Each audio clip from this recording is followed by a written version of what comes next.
Pause for 3 seconds and picture this. Every nuclear planet exploding at the same time. The sky dark vibrates, the world's lights flicker and vanish. What happened to Earth and to us? Today we face the facts without sensation, and we go all the way. Before we start, subscribe, leave a like, and share this video with anyone who loves straight science. Humanity has lived with nuclear weapons. Wars ended, treaties rose and fell, and yet arsenals remain.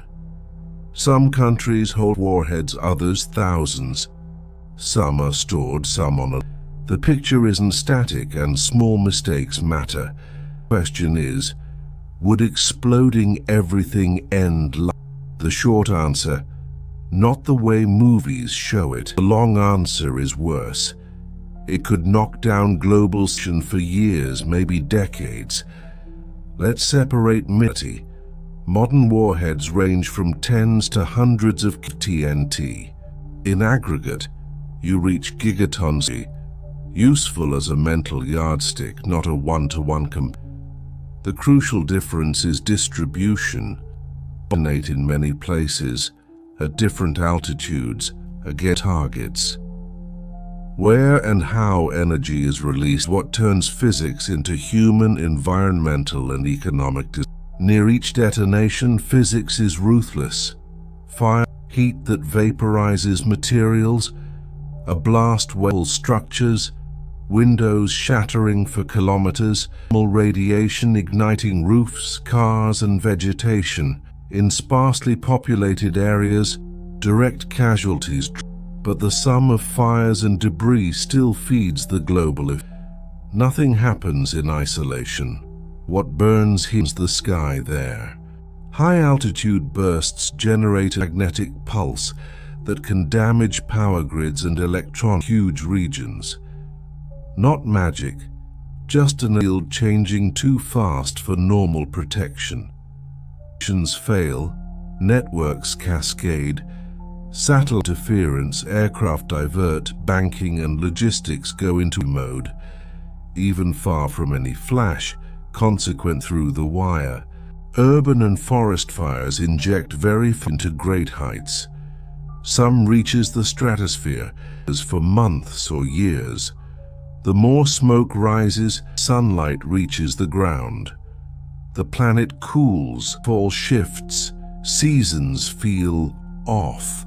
It is nuclear winter, light and warmth reduced enough to harm continental scales. With less light and more cold, staple crops fail. Wheat, corn, rice. Planting is delayed, yields shrink, feed costs rise, and fishing or aquaculture can't fill the global calorie gap. Fertilizers grow scarce. Ports, roads, and prices surge. Lines, rationing, and follow. Import-dependent nations suffer further than everyone does. It isn't one sector's crisis, sectors at once. Near ground zero, doses are leaked quickly. Farther away, the concern is fallout, radioactive dust washed down by rain, contaminating milk and soil. Over the long run, impacts dominate. Hunger, cold, failures, infectious disease. Public health fights on many burns, trauma, infections. While power remains able for the basics, there's a political layer. Using treaties were abandoned, suspended, or left to expire. New doctrines appear. Old suspicions return. Modernization, test, or exercise in tense regions is the chance. Crises, they leak, they escalate, and the margin for maneuver than it seems. Science measures impacts, decides when. Zero on the horizon, sirens. In 1 minute, works start failing. In 10, airports reroute. Markets start to flood. In 3 hours, major cities face blackouts. Phones and internet clog. In 12, hospitals ratters. In 24, governments ask for calm and measures. People stock what they can. Logistically stressed, must deliver more when everything delivers less. 1 week, dust settles.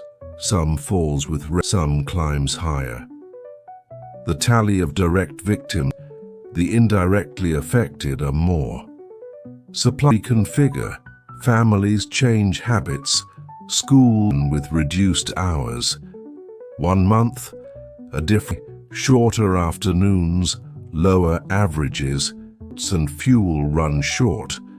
Grain reserves become 1 year, consequences turn costlier, slower, more fragile economy. Science sprints. Climate models are recalibrated. 5 years. Nature displays resilience cycle. Burned ecosystems regrow in mosaics. Finds rhythm with scars.